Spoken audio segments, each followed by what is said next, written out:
Question 56 says, which set of ordered pairs models a function? I only included 2 of the choices here just so we comply with copyright laws and not copying questions exactly, but I think just these 2 choices will help illustrate which is the correct answer. So we're given a bunch of the sets of ordered pairs, 5 of them, and we need to pick out which one is a function.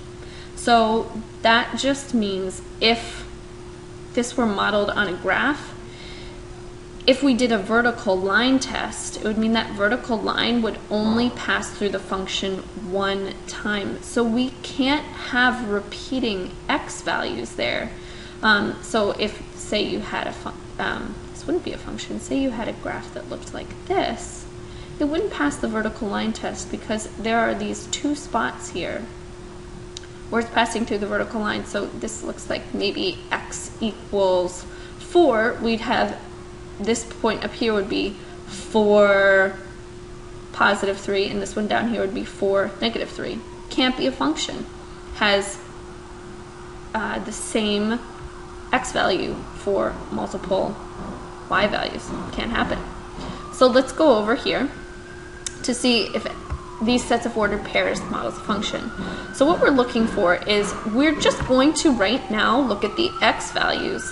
If we notice that there are 2 or 3 or 4 values that are the same for the x, then it cannot be a function.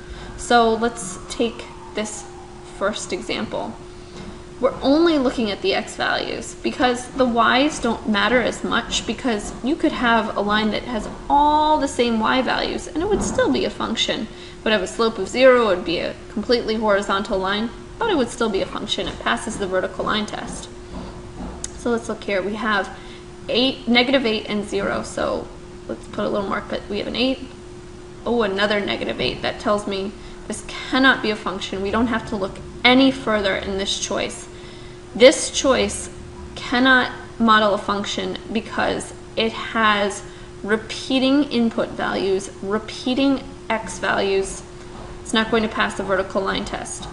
If you'll notice, in your test book on page 73, choice B has repeating x values. I think all of the coordinates share the same x value, 3. That means it would be a vertical line, and it's not a function, undefined slope. And choice D has some repeating x values, I think negative 5.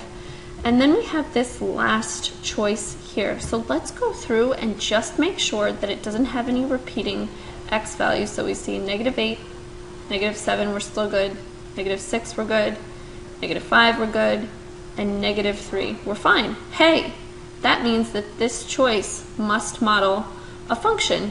And even though we see that there are negative 8, 8, negative 7, 8, negative 6, 8, that just means they have a repeating y value here, but the x value is changing every time. So that would look something a little bit like negative 8 and 8, negative 7 and 8, negative 6 and 8, negative 5 and 8. And they're actually supposed to be in a straight line, but you know how I'm doing with my straight lines here.